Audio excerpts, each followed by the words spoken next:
拿中国当幌子，美五大军种扰乱印太，司马昭之心，路人皆知。解放军因何反制？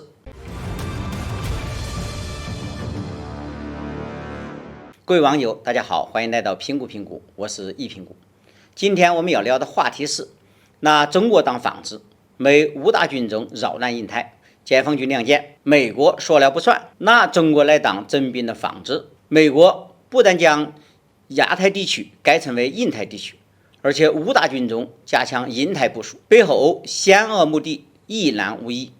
解放军这次应对的手段可以说很直接。据《环球时报》近日报道，当前的美国军队正在以中国军事威胁为幌子，不断加强其在印太地区的军事部署。一是美国海军过去在西太平洋地区军事任务主要以里根号航母为核心的第7舰队担负，然而最近一段时间，以林肯号航母为核心的第3舰队也在向西太地区靠拢。二是美国空军大力发展第2岛链的空军基地，增加在关岛地区战略轰炸机的部署数量。三是美国海军陆战队加速战略转型，不断强化在印太地区的多岛作战能力。四是美国陆军加快在亚洲部署一支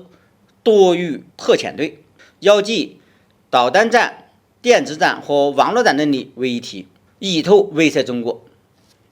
五是美国海岸警备队近几年也罕见地进入到西太地区，派遣巡逻舰在南海挑衅中国。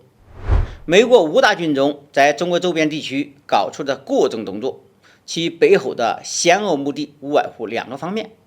一方面，此举旨在正面压制中国的军事崛起。近几年来，随着中国海空军实力的突飞猛进，美军在西太地区的影响力愈发薄弱。但是在政治层面，美国却频频在台湾问题上恶意操弄，企图掏空一中原则，由此导致了军事上衰弱与政治上强势的不平衡局面。如此看来，美国要强化在印太地区的军事力量，正面遏制中国，并不是多么奇怪的事情了。另一方面，此举更是在加剧印太地区紧张局势，扰乱地区的安全稳定。虽然中美两国爆发直接军事冲突的可能性不大，但是美国却一如既往的在印太地区增加军事部署，其根本目的是通过加剧地区紧张局势，催生地区内部矛盾。就像在东欧地区那样，美国不断的征兵东欧地区，